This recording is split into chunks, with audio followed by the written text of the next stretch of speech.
बिहार की राजनीति में 2023 के कास्ट सर्वे के बाद जो बदलाव आया उसने चुनाव की दिशा पूरी तरह बदल दी। इस बार एनडीए की राजनीति में एलजेपी यानी चिराग पासवान की भूमिका, सीटों का गणित और 2020 चुनाव का एक्सपीरियंस बहुत अहम है। आइए इसे विस्तार से समझते हैं। 2023 के कास्ट सर्वे ने सबका गणित बताकर सियासतदारों की नींद उड़ा दी है। अब एनडीए के लिए सिर्फ नीतीश कुमार और बीजेपी ही नहीं बल्कि चिराग पासवान की एलजेपी रामविलास भी बड़ी ताकत बन गई। इस बार सीटों का पूरा हिसाब किताब नया था। टेबल सच में 360 डिग्री घूम गया। चिराग पासवान की भूमिका और उनका असर। 2025 में एनडीए के गठबंधन में एलजेपी को 29 सीटें मिली हैं, जिसमें सबसे ज्यादा राजपूत और यादव कैंडिडेट्स को टिकट दिया गया। चिराग की पार्टी वो सीटें मांग रही थी जहां ईबीसीज यानी एक्सट्रीमली बैकवर्ड क्लास का डोमिनेंस है, जैसे मनिहार वैशाली जिला में, मटिहानी बेगूसराय में, चकाई जमुई। 2020 में एलजेपी ने एनडीए को नुकसान पहुंचाया था, कई सीटें काटी थी। इस बार एनडीए ने चिराग के डिमांड्स को माना और सीटें भी दी ताकि वो वोट कटवा वाली कहानी फिर से रिपीट ना हो सके और एनडीए में स्थानीय राजपूत, यादव, दलित और एक्सटेंडेड कास्ट की ताकत जुड़ गई। चिराग पासवान और एलजेपी का 2020 में बिहार में क्या रोल था, अब इसके बारे में बात कर लेते हैं। 2020 के बिहार विधानसभा में चिराग पासवान और उनकी पार्टी एलजेपी लोक जनशक्ति पार्टी ने एक बेहद महत्वपूर्ण और कंट्रोवर्शियल रोल निभाया था। इसको यहां पे समझाना बहुत जरूरी है कि आखिर क्यों उन्हें 29 सीटों का जो बार्गेन था वो आराम से मिल गया। एलजेपी ने उस चुनाव में अकेले 135 सीटों पर उम्मीदवार उतारे, जिसमें कई सीटों पर उन्होंने मुख्य रूप से जेडीयू यानी नीतीश कुमार के खिलाफ अपने उम्मीदवार खड़े किए थे।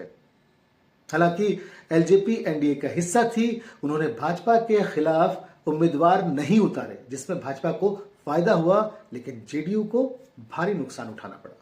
एलजेपी को सिर्फ एक सीट मिली, लेकिन उनका असली असर यह था कि उनकी पार्टी ने करीब 34 सीटों पर जेडीयू का वोट काट दिया, जिससे जेडीयू की सीटें 43 यानी 43 तक गिर गई। एलजेपी को कुल 23,80,000 वोट मिले और सिर्फ उन सीटों पर अगर हम प्रतिशत गिने जहां उनकी उम्मीदवारी मजबूत थी तो पार्टी का वोट परसेंटेज 10.26% था।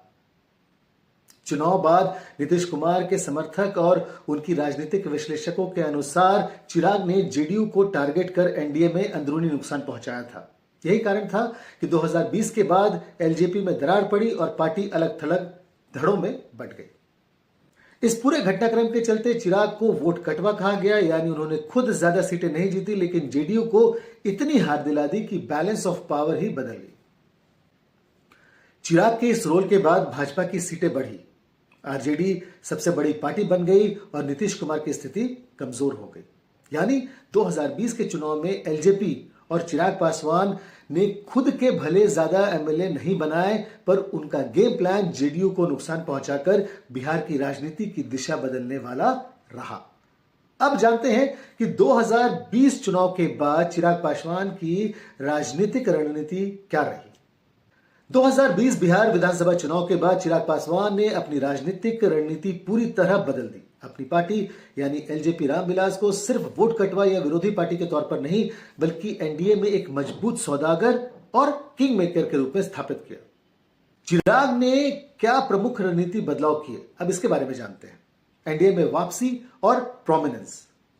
चुनाव के बाद बीजेपी ने चिराग पासवान को फिर से एनडीए में जगह दी और 2024 लोकसभा चुनाव में 5 सीटें देकर उन्हें पांचों पर जीत दिलवाई, जिससे चिराग की बार्गेनिंग पावर बढ़ गई। सीट शेयरिंग और सौदेबाजी। 2025 के विधानसभा चुनाव में चिराग ने अपनी डीलिंग स्किल्स दिखाई। 29 सीटें सीट शेयरिंग में लेकर एनडीए में सबसे बड़ा जूनियर पार्टनर बने। बीजेपी और जेडीयू को बराबर 101 सीटें मिली, बाकी छोटे पार्टियों को 6 सीटें मिली। राजनीतिक छवि और प्रचार का क्या असर रहा। चिराग ने पार्टी को सिर्फ पासवान या दलित वोटों तक सीमित नहीं रखा। बिहार फर्स्ट, बिहारी फर्स्ट नाम से यूथ, विकास और गवर्नेंस के मुद्दों पर जोर दिया, जिससे शहरी और पहली बार वोट करने वाले युवाओं के बीच लोकप्रियता मिली।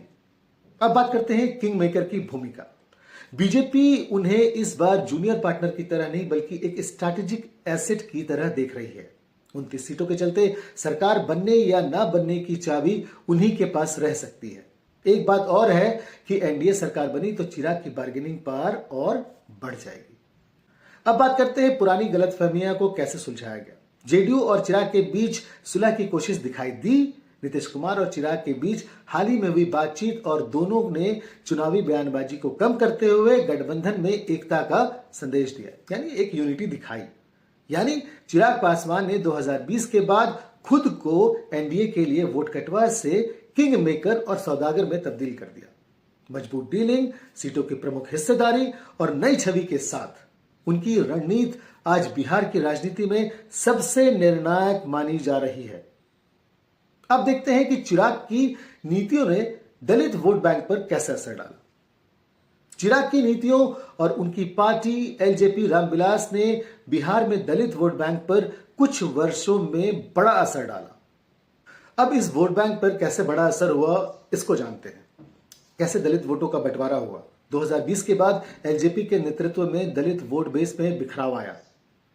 एससी समुदाय के लगभग 32% पासवान वोट एलजेपी के साथ रहे, बाकी एनडीए यानी बीजेपी और जेडीयू और महागठबंधन में बट गए। खासतौर पर पासवान, मुसहर जैसी जातियां एनडीए में चिराग और मांझी के कारण जुड़ी रही, जबकि रविदास जो वोट थे रविदास की, वो बिखर गया और बीएसपी कांग्रेस की तरफ बढ़ा।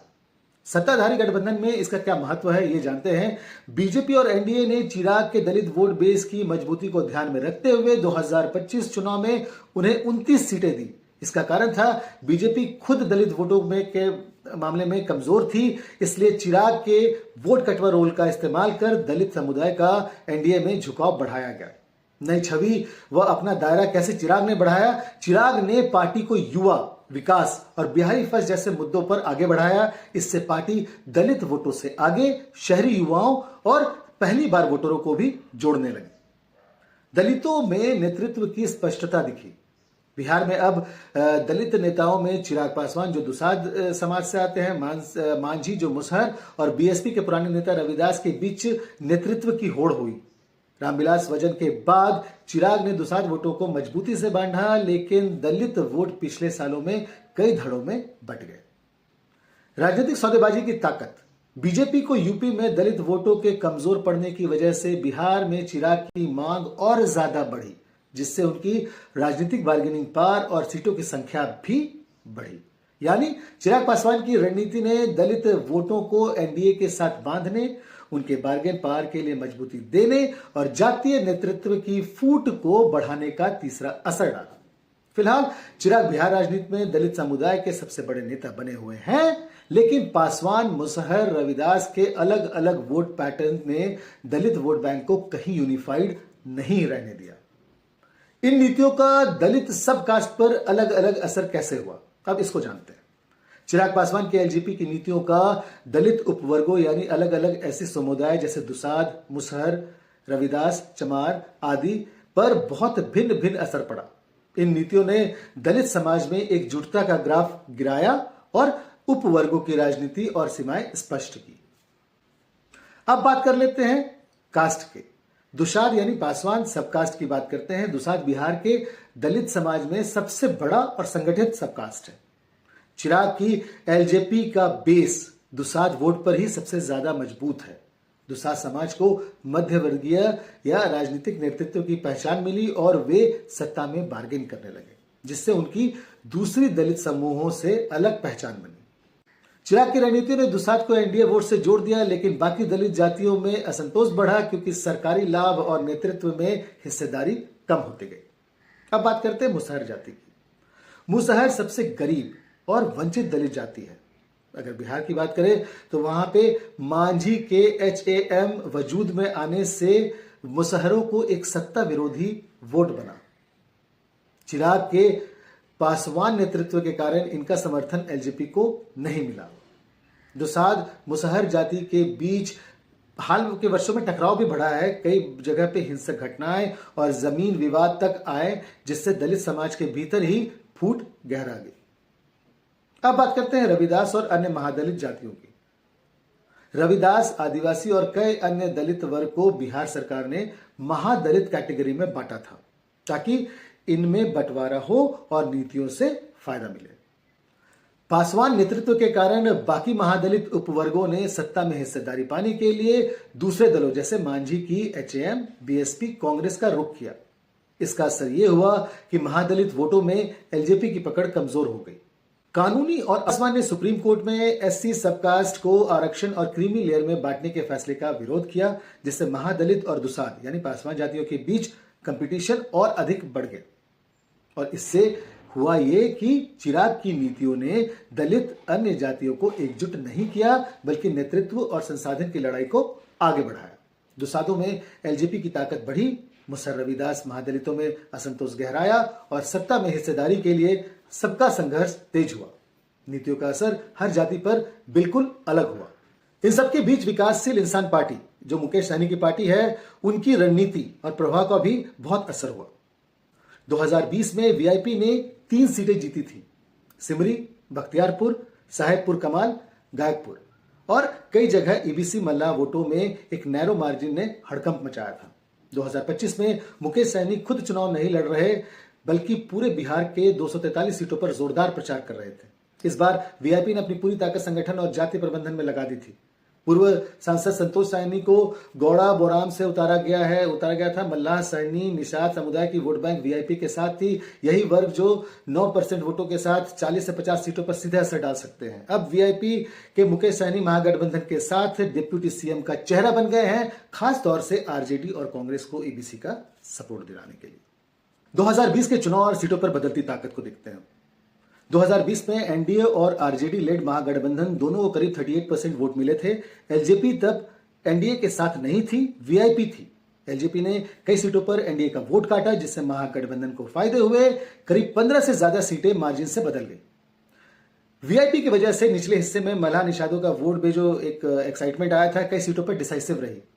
इस साल एलजेपी ने एनडीए में जगह बनाई, वीआईपी महागठबंधन के साथ है। ऐसे में दोनों पार्टीज लगभग 40 से 50 सीटों को सीधे प्रभावित कर सकती हैं, खासतौर पर वे सीटें जहां नैरो, ईबीसी या दलित वोट का मार्जिन। अब एनडीए के चांसेस की बात करते हैं 2025 विधानसभा में। 2025 के एनडीए का गठबंधन कोई आम बात नहीं है। जेडीयू और बीजेपी दोनों 101 सीटों पर लड़ रही है। एलजेपी को 29, एचएएम और आरएलएम जो कुशवाहा की है, उनको 6 सीटें मिली हैं। अगर हम जेवीसी ओपिनियन पोल जो टाइम्स नाउ कराती है के मुताबिक एनडीए को 120 से 140 सीटें मिल सकती हैं, महागठबंधन को 93 से 112, बीजेपी सबसे बड़ी पार्टी रहेगी उनके हिसाब से 70 से 81 सीटें हो सकती हैं, जेडीयू 42 से 48 और एलजेपी 5 से 7। नीतीश कुमार की छवि पर भरोसा, लेकिन रिपीटेड यूटर्न से कमजोर नजर आ रहे हैं। एनडीए की सबसे बड़ी मजबूती वाइड कास्ट आउटरीच है, लेकिन बेरोजगारी, माइग्रेशन और गवर्नेंस पर जनता की नाराजगी दिख रही है। चौंकाने वाला टर्न यह है कि एलजेपी और वीआईपी दोनों अब अलग अलग खेमे में हैं और ईबीसी, मल्लाह, निषाद, दलित वोट पूरे चुनाव को पलट सकते हैं।